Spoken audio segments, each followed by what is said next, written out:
ప్రతి క్షణం సమాజం కోసం మీ మిత్ర న్యూస్. ప్రపంచవ్యాప్తంగా కమ్యూనికేషన్ వ్యవస్థలో సెల్ ఫోన్ల ఆగమనం విప్లవాత్మక మార్పులకు శ్రీకారం చుట్టింది. దీనికి మన దేశమేమీ మినహాయింపు కాదు. సెల్ ఫోన్లు అనేక ప్రయోజనాలు అందిస్తున్నప్పటికీ బాల్యంపై పడుతున్న వాటి ప్రభావం ఆందోళన కలిగిస్తుంది. సెల్ ఫోన్ లేని వ్యక్తి లేడు అని చెప్పడంలో అతిశయోక్తి లేదు.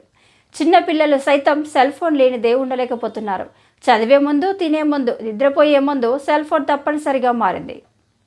ఈ నేపథ్యంలో సెల్ ఫోన్లకు సంబంధించిన అతిపెద్ద మార్కెట్లలో మన దేశం కూడా ఒకటి. Telecom regulatory authority of India Troy ప్రకారం దేశంలో 2023 నాటికి 100 కోట్లకు పైగా ఫోన్ వినియోగదారులు ఉన్నారు.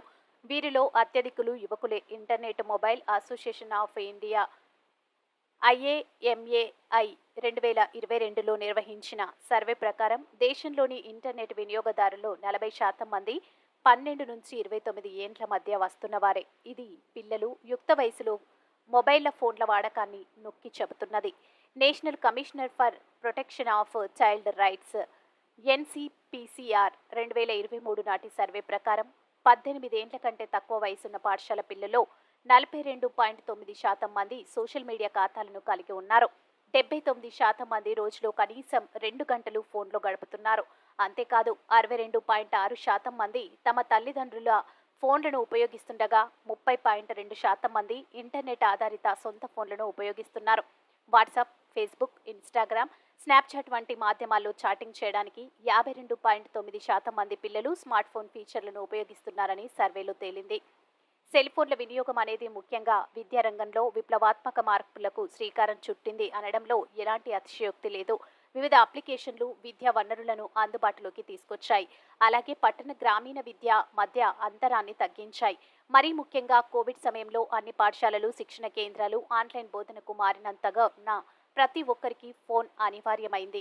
2021లో యూనిసెఫ్ జరిపిన ఒక అధ్యయనం ప్రకారం దేశంలోని 67% మంది పిల్లలు లాక్డౌన్ సమయంలో రిమోట్ లెర్నింగ్ కోసం మొబైల్ పరికరాలను ఉపయోగించారు.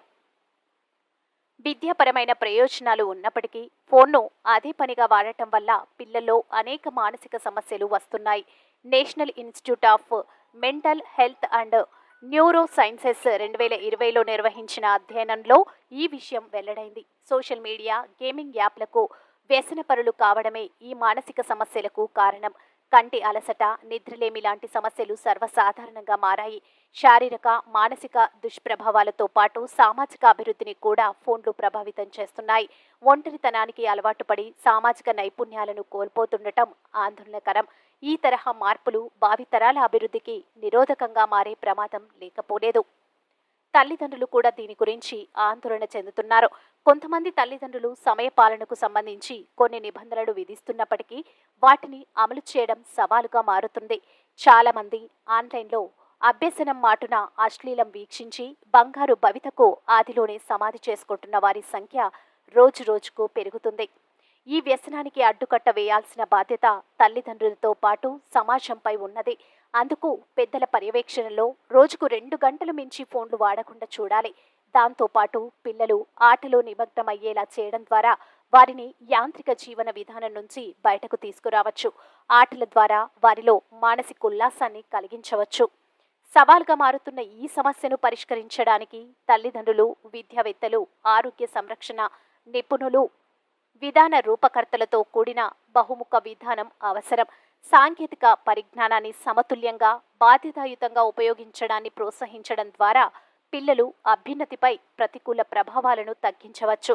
డిజిటల్ యుగంలో అభివృద్ధి చెందిన దేశాలతో పోటీ పడడంతో పాటు యువ జనాభా ఆరోగ్యం, శ్రేయస్సు, సమగ్ర అభివృద్ధికి ప్రాధాన్యత ఇవ్వడం కూడా తప్పనిసరి. అందువల్ల తల్లిదండ్రులు తమ పిల్లల పట్ల, కదలికల పట్ల అప్రమత్తంగా ఉండాల్సిన అవసరం ఎంతైనా ఉంది.